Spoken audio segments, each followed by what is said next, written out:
She posted, "Know your worth, never settle," right after leaving me for someone else. I liked the post and said nothing.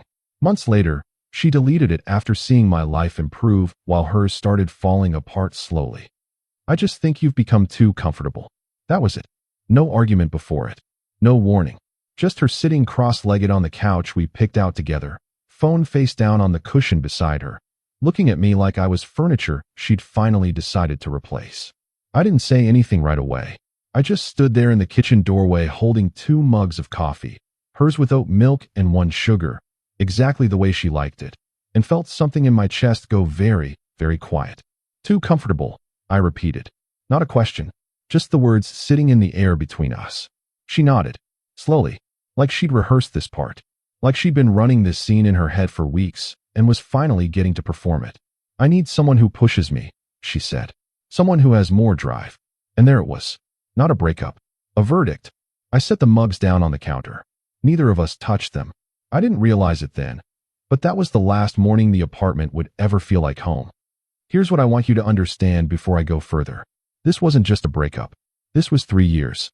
3 years of building something I genuinely believed in. 3 years of learning someone's rhythms. When she needed space, when she needed to be held, when the silence between us was comfortable, and when it was a warning. I knew this woman, or I thought I did. We had a lease together, a dog together, a ridiculous little golden retriever named Biscuit who slept between us and snored like a middle-aged man. We had a whole future mapped out on a kitchen whiteboard that still had vacation plans on it from 6 months ago. Cancun. We never went. I should have noticed that. I should have noticed a lot of things. But I was working. I was building. I was doing everything I thought a person was supposed to do when they loved someone. Quietly, consistently, without needing applause for it. And she had found someone who gave her applause.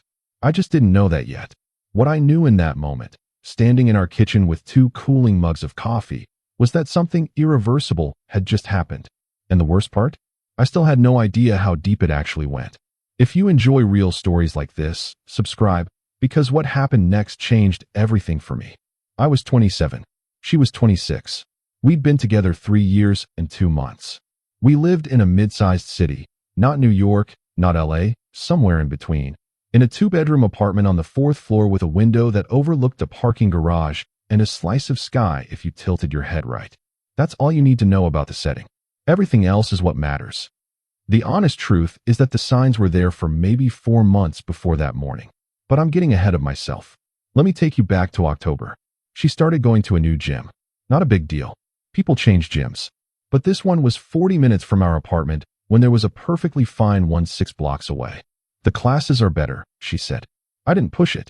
Then came the new group of friends. Again, people make new friends. But these weren't people she brought home or talked about warmly. These were names dropped in passing. "Colton says. Colton did this thing at work. You'd find it boring. It's a whole work thing." I heard the name Colton maybe 9 times in 6 weeks. I never once asked who Colton was. That was my mistake. Not jealousy, not suspicion, just the quiet, dumb faith of someone who trusted the person they loved. In November, she started coming home later. Not dramatically late, just later. 30 minutes, an hour, sometimes 2. Always with an explanation that made sense on the surface. Traffic. Happy hour ran long. She lost track of time. Each excuse was individually reasonable. Together, they were a pattern I was choosing not to read. I told myself I wasn't the kind of guy who monitored his girlfriend. I told myself trust meant giving people room. I told myself a lot of things that December.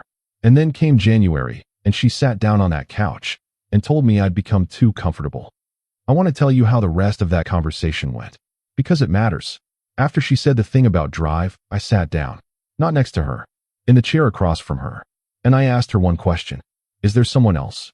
She didn't flinch. She didn't hesitate. She said, "This isn't about someone else. This is about us." Classic deflection.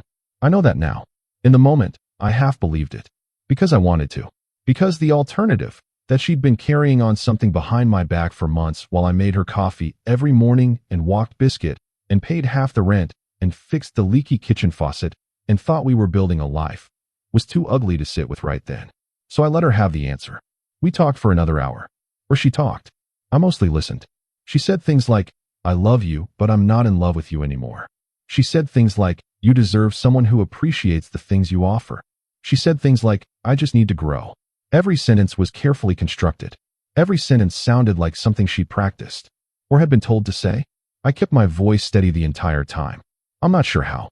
Some part of me had gone very mechanical, like a backup system that kicks in when the main one shuts down. By the time she was done, she'd made leaving sound almost generous. Like she was doing me a favor. Like I should be thanking her. And that's the detail that should have made me angry right then. But I was still in shock. So I just nodded. I said, "Okay." I said, "I'll start looking for a new place." And she actually looked surprised. Like she'd expected more of a fight. Like she'd prepared for begging and got quiet dignity instead and didn't quite know what to do with it. Good. I moved out within 3 weeks. Took my things. Took Biscuit. Yes, I kept the dog. She didn't fight me on it, which told me a lot about where her attention now was, and moved into a smaller place about 20 minutes away. It was a studio. Ground floor. It smelled like the previous tenant's cleaning products for the first 2 weeks. I painted one wall a deep green because I read somewhere that doing something physical to a new space helps your brain accept it as home. I was learning to sleep alone again. I was learning to cook for one again. I was learning to exist in silence that didn't have her in it. And then, on a Wednesday night about 11 days after I moved out, I was lying on my air mattress. Actual bed hadn't arrived yet, scrolling through my phone like you do when your brain won't turn off, and I saw it. Her post. Instagram. Posted 2 hours earlier. A photo of herself, laughing, dressed up, somewhere that looked like a rooftop bar. And the caption, "Know your worth, never settle." I read it twice. Then a third time. I sat up on that air mattress in the dark, and I felt something move through me that I didn't have a name for yet. It wasn't anger. It wasn't heartbreak. It was something colder. Something very, very clear. Because I understood what the post was saying. Not to her followers. To me. It was saying, I left because I knew my worth. It was saying, you were settling for me. It was saying, I upgraded, and this is me letting you know it was the right call. I stared at the post for a long time. Long enough that my phone screen went dark twice and I had to unlock it again. And then I did something that, looking back, was the single most powerful move of my entire year. I tapped the like button. That little heart turned red. And I put my phone down. No comment. No DM. No subtweet. No text to a friend asking, "Did you see this?" Just a like. And silence. I want to explain the psychology of that like. Because it wasn't petty. It wasn't passive-aggressive in the way people usually mean. It was something else. It was a message that said, I see you. I understand exactly what you're doing. And I have nothing to say about it. There's a kind of confidence in silence that people underestimate. Anyone can fire back. Anyone can write a paragraph. Anyone can subpost or subtweet or text their mutual friends. But to see something clearly insulting aimed at you, understand it for what it is, and respond with a single like and complete calm, that takes a level of security that she, at that moment, did not have. And she would know that. She would see that like. She would sit with it. She would wonder what it meant. She would wait for the next move. And there would be no next move. Just me. Living. 2 days after the post, I got a text from my friend Marcus. Marcus and I had been close since college. He knew Brooke. That's her name. By the way, Brooke. He knew her reasonably well, and he'd met a few of her work friends at a birthday thing the previous year. His text said, "Hey, I don't know if you know this, but that guy Colton from her job, they went public on Instagram today. Just so you're not blindsided." I put my phone on the kitchen counter. I went and poured myself a glass of water.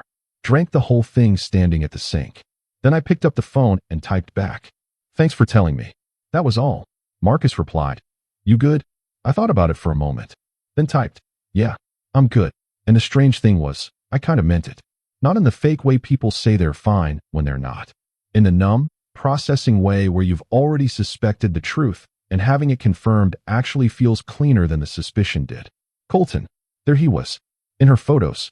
Looking exactly like you'd imagine. The kind of guy who has expensive taste in gym equipment and slightly too much confidence about his opinions. Her caption on the couple photo was something like, "Finally. Finally." Like she'd been waiting. Like she'd been patient with something she didn't want. Biding her time until this was possible. Finally. I closed Instagram.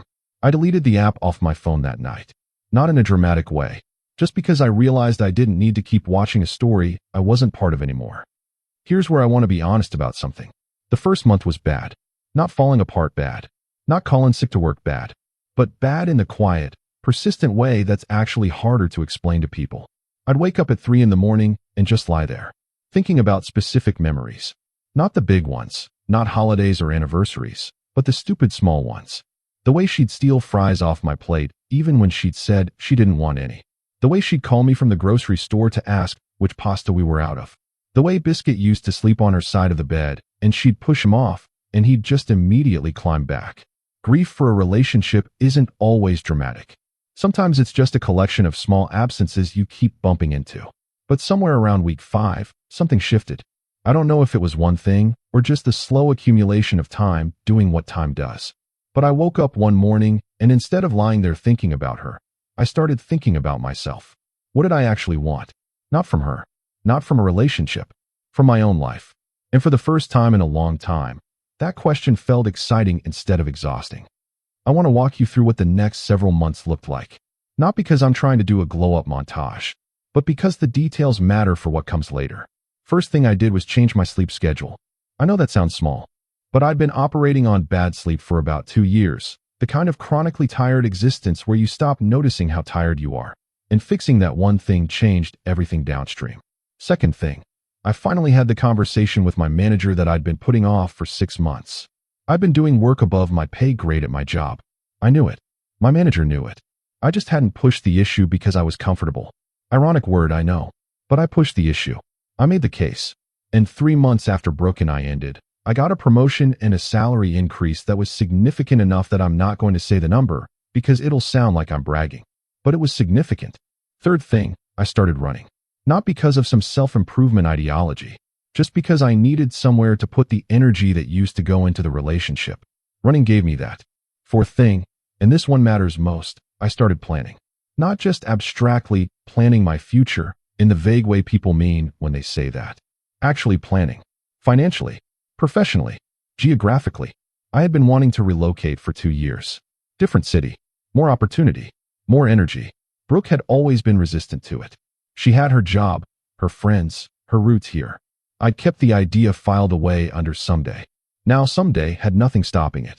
I started having real conversations about a transfer within my company to their office in a city I'd always wanted to live in. By month 4, the transfer was approved. By month 5, I had an apartment lined up. By month 6, I was packing boxes.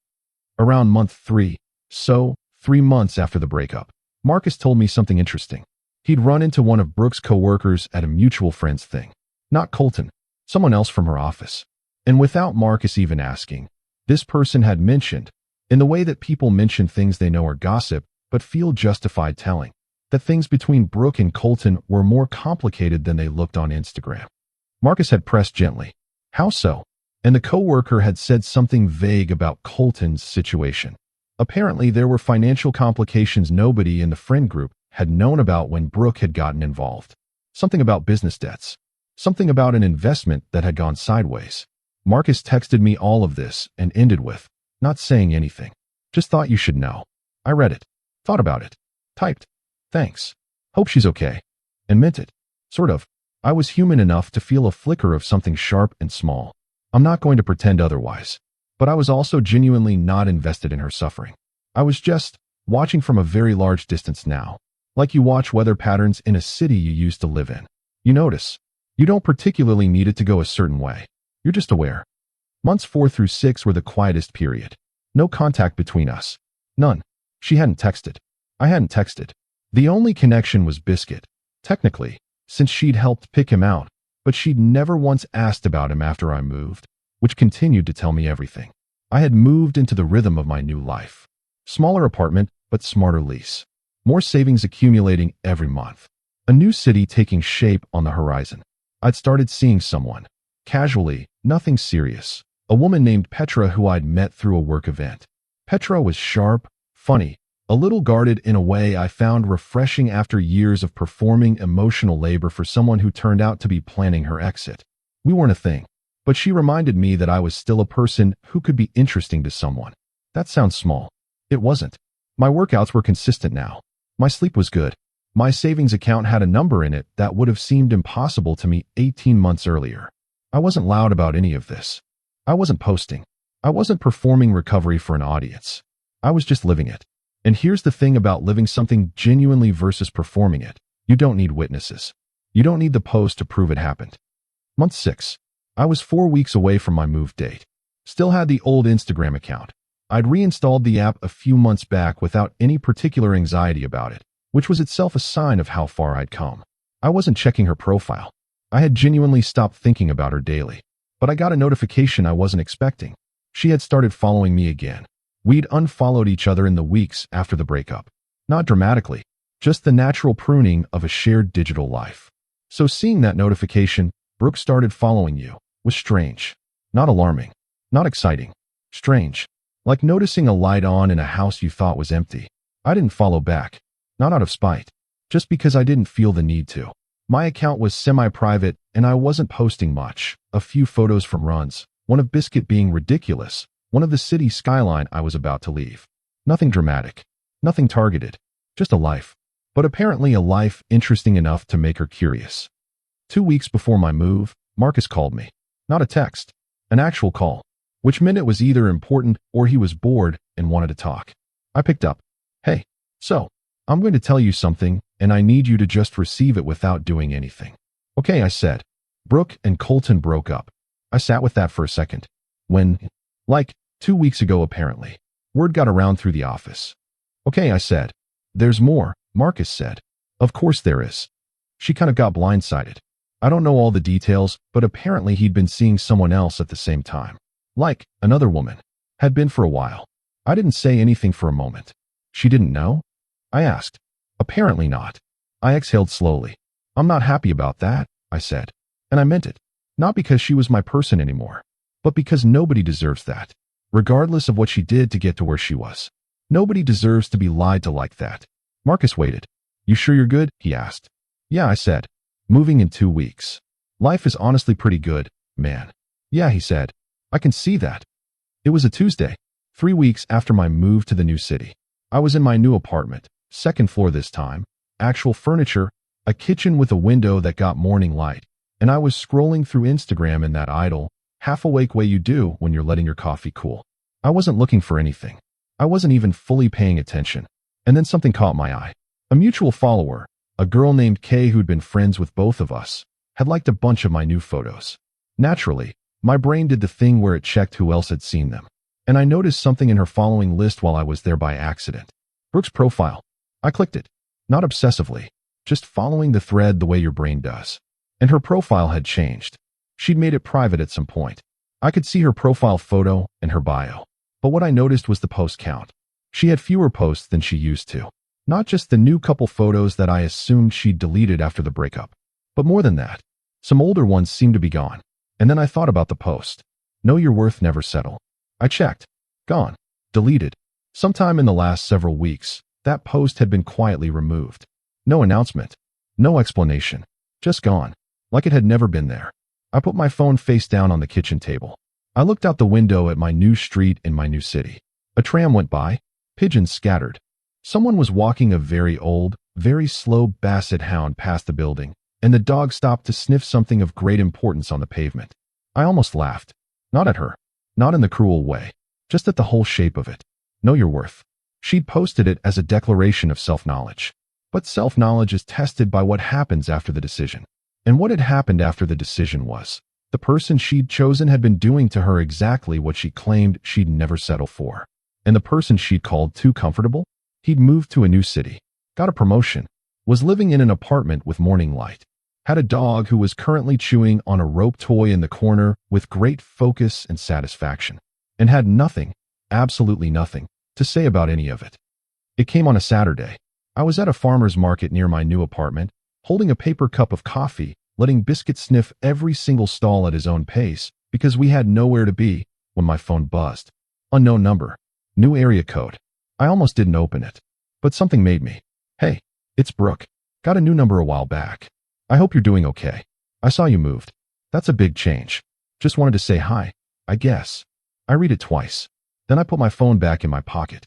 Biscuit found something fascinating near a flower stall and pressed his nose into the grass for 30 seconds. I finished my coffee, and I thought about what to say. Not for dramatic effect. Not because I was playing games, but because I genuinely wasn't sure what was true that I could say. I didn't hate her. I didn't want to be cruel. I also didn't want to open a door I'd spent 6 months carefully closing. Because here's the thing about people who leave you for someone else and then circle back after it falls apart. They're not always calculating. Sometimes they're just lost. Sometimes they genuinely don't know what they want. Sometimes they reach out because the silence has gotten loud and they need to know the story isn't over. But the story was over. At least that version of it. I texted back. Hey, yeah, big change. Loving it though. Hope you're doing okay too. Clean. Warm enough. Closed. She replied about 20 minutes later. That's really good to hear. You seem like you're doing really well. It's been a rough few months for me. But that's a whole thing. Anyway, glad you're good. I read it. I didn't reply. Not because I was being cold, but because that's a whole thing was an open invitation for me to ask, and asking would have reopened something I'd already walked away from. I knew what the rough months were about. I didn't need to hear it from her. And more than that, she didn't need me to be the person she processed them with. That wasn't fair to either of us. I put my phone away and went to buy some basil from the stall ahead. Here's where I need to go back and tell you some things I learned later. Because at the time, I'd been walking around with an incomplete picture. And the complete picture changed how I understood my own story. About 5 months after the breakup, Marcus told me something he'd been sitting on. He'd found out, through a mutual friend who'd been closer to Brooke's circle than I realized, that Brooke and Colton's thing had started much earlier than January. About 4 months before she ended things with me. Which meant when she was going to that gym 40 minutes away. Which meant when she was coming home an hour late. Which meant when she was dropping his name in conversation like he was just a work contact. For months. That was how long she'd been navigating that situation while living with me. While I was making her coffee with oat milk and 1 sugar every morning. While I was fixing the kitchen faucet. While I was planning a vacation we were never going to take. I sat with that information for a while. It didn't break me, but it reorganized things. All those mornings I'd stood in the kitchen and thought we were okay. We weren't. She already knew the ending. She just hadn't told me yet. And the Know Your Worth / Never Settle post? That wasn't her celebrating liberation. That was her performing a narrative that justified a decision she'd already made. She needed it to be a story where she was brave. Where she was self-aware. Where leaving was wisdom and not betrayal. Because if she admitted what she'd actually done, carried on something behind my back for 4 months, and then left without ever owning it, there was no flattering story. There was just the truth. And the truth didn't fit a caption. I also learned, eventually, what the financial situation Marcus had vaguely mentioned was actually about. Colton had been presenting himself as successful. Not dishonestly exactly, but the picture was more complicated than it appeared. He'd had a run of genuinely good professional years in his mid-20s. Made some money, built a lifestyle around it, developed the confidence and spending habits of someone with means. But by the time Brooke got involved with him, the actual financial situation had quietly shifted. A failed venture. Some debts that hadn't been mentioned. The lifestyle was still going. The rooftop bars, the travel, the confident posture, but it was running on fumes and credit. And Brooke hadn't known. She'd seen the surface. She'd wanted the surface. She'd told herself this was a man with drive. A man who wasn't comfortable. A man who pushed. And he was those things. He was also lying about the foundation. So when the thing with the other woman came out, and it did come out, apparently quite dramatically, she was hit with 2 betrayals at once. The infidelity, and the revelation that the story she'd constructed to justify leaving me had been built on a misread. The upgrade hadn't been an upgrade. It had been a better performance. About 2 months after the farmer's market text, she messaged again. This time on Instagram. A DM. I saw it because I happened to check the app that morning. I don't even know why I'm doing this. But I saw your recent photos and you look really good. Happy. Your apartment looks amazing. I'm genuinely glad for you. I've been doing a lot of thinking and I want to say that I wasn't fair to you. I know that's probably too little too late. But I wanted you to know I know it. I read it a few times. And I want to be honest about this. I felt something. Not a pullback toward her. Not forgiveness exactly, not yet. But something softer than the clean coldness I'd been operating with. Because here's the thing. She was right that it was too little too late. But it was also real. I could feel the difference between that message and the Know Your Worth post. The post was performance. This was something else. Still self-serving, probably. People rarely reach out purely for the other person's benefit. But there was something in it that was genuine. I took a while to reply. Then typed. I appreciate you saying that. I really do. I hope things get easier for you. She replied. Thank you. Take care of yourself. And give Biscuit a scratch from me. I did actually. He was very confused by the scratch coming out of nowhere, but accepted it with dignity. At the 1-year mark from the breakup, I was sitting in my new city, in my morning light apartment, with Biscuit asleep on the couch beside me, coffee in hand. I'd just had my first performance review at the new office. It had gone better than well. My manager had used the phrase, "one of the most consistent performers we've brought in," which I almost wanted to screenshot and frame. Consistent. Consistent. Not flashy. Not performing. Consistent. I thought about the word. I thought about how I'd been told, in a carefully rehearsed breakup conversation, that I was too comfortable. And what I understood now, a full year out, was that comfortable and consistent are almost the same word, but the person saying it determines whether it's a criticism or a compliment.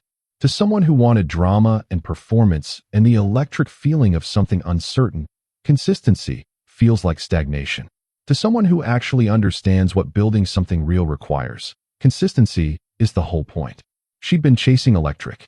I'd been building consistent. And a year later, I was sitting in morning light, and she was somewhere deleting posts. I want to be careful here, because it would be easy to turn this into a story about her failure and my victory. And it's not that. Or it's not only that. The truth is more complicated and more interesting. She wasn't a villain. She was a person who made a series of decisions that each made sense to her at the time and together added up to something she couldn't fully justify. She saw something she wanted. She told herself a story that made wanting it acceptable. She left without being honest about why. She performed liberation for her phone camera. And then the thing she'd wanted turned out to be built on sand. That's not a villain's story. That's a very human story. And I've been in situations where I chose wrong too. Where I told myself a story that made my choice look better than it was. The difference is just that in this particular story, I was the one who got left. Which meant I had no choice but to sit with the truth. I couldn't perform my way out of it. I couldn't post my way out of it. I had to actually move through it. And moving through it turned out to be the best thing that could have happened to me. Not because she was terrible. Because I needed the disruption. I needed the forced restart. I'd been comfortable in the pejorative sense. Not growing, not pushing, just maintaining, and I needed something to break the inertia. She gave me that. Badly, and without honesty, and with a caption that was basically a pointed insult. But she gave it to me. Let me come back to the like. Because it's the detail that I think matters most in this whole story. When she posted, "Know your worth, never settle," she was sending a message. She was saying, I made the brave choice. I chose myself. You were what I was settling for. And I liked it. One tap. No words. I've thought a lot about what that like actually communicated. It said, I see you. It said, I'm not threatened. It said, I'm not going to give you the reaction you're expecting because I don't need to. It said, whatever you're doing over there, whatever story you're telling about this, I don't need to correct it. The best response to someone performing strength at your expense is to actually be strong. Not louder than them. Not cleverer. Just genuinely, quietly, undeniably strong. That like was a promise to myself, made in the dark on an air mattress in a studio that smelled like cleaning products. The promise was, I'm not going to fight for the narrative. I'm just going to live the life. And then I did. She deleted it at some point between month 7 and month 8 after the breakup. I don't know exactly when. I don't know if she deleted it because she saw my account and felt strange about it. I don't know if she deleted it because Colton had blown up by then and the post felt ironic in a way she couldn't sit with. I don't know if she deleted it because she just grew out of it. Probably all of those, in some combination. But here's what I do know. She posted it at a moment when she needed it to be true. She needed to believe that leaving was wisdom, that I was inadequate, that she was ascending. She needed that story to hold. And for a while, maybe it did. Rooftop bars and couple photos and a man who seemed to have everything. But the post couldn't survive the year. It couldn't survive the truth of what Colton was. It couldn't survive seeing me, the too comfortable, not enough drive, easy to leave person, genuinely thriving. Not performing thriving. Not posting thriving. Just actually, quietly, verifiably doing well. New city. New role. Better money. A dog who snored peacefully on a real couch in an apartment with morning light. The post had to go. Because the post was a statement about the world as she wished it were. And the world had declined to cooperate. There are things I kept from that relationship that I'm grateful for. This sounds strange maybe, but it's true. I kept Biscuit, obviously. I kept a habit she'd introduced me to, audiobooks during my morning walks. She was the one who'd first put a pair of headphones on me and handed me her phone with a book playing. I don't know why I kept that, but I still do it every morning. I kept, oddly, some of the growth. Not the growth that happened after she left, but growth that had happened because of being with someone for 3 years. You can't be close to another person for that long without it changing you. She made me better at some things. Communication, patience, paying attention to people's moods. Those skills didn't disappear when she did. They're still part of who I am. I kept the lesson, the hard one, the one that cost something. Which is this. The person who loves you quietly, consistently, without needing applause, is not the person to leave. Comfort is not the enemy of love. Comfort is what love is supposed to build. The enemy of love is dishonesty. The enemy of love is building a parallel story while pretending to still be in the shared one. The enemy of love is a performance that needs a post to make it real. 14 months after the breakup. My new city is starting to feel like mine now. I know which coffee shop has the best morning light. I know which running route takes me past the water and which one is better in winter. I know my neighbors by name. Biscuit has a whole network of dog friends in the park 2 blocks away. He treats these friendships with great seriousness.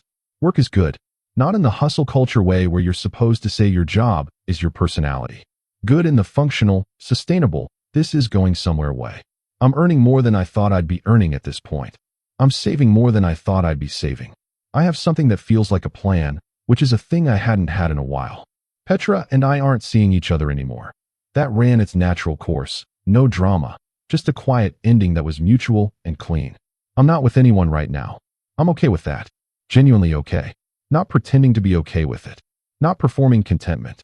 Just actually comfortable, in the real sense of the word, with my own company and my own life and the direction things are pointing. And Brooke? Last I heard, through Marcus, who'd gotten this information secondhand, she'd left the company where she and Colton had worked. New job, different industry. I don't know if that was her choice or a forced one or a bit of both. I hope it's a good change. I genuinely hope she finds the version of her life that doesn't require a post to justify it. I hope she finds something real. I have no investment in her suffering. I never did. But I'll admit, honestly, without shame, that watching someone try to make their life look like a statement and then having to quietly retract the statement when the life didn't cooperate, that told me everything I needed to know about the difference between performing your worth and actually having it. I still have the Instagram notification somewhere in my phone, buried deep in the notification archive. The one from the night she posted the caption. I'll never look for it, but I know it's there. A little red heart. A like post that no longer exists. A moment where I could have fought the narrative and chose instead to just go live my life. That's the thing about silence. When it comes from a place of strength, it's not passive. It's the loudest thing in the room. She posted about knowing her worth. She deleted it because she'd seen mine, and I never had to say a single word. Some posts aren't deleted because people grow out of them. They're deleted because reality wrote a better caption.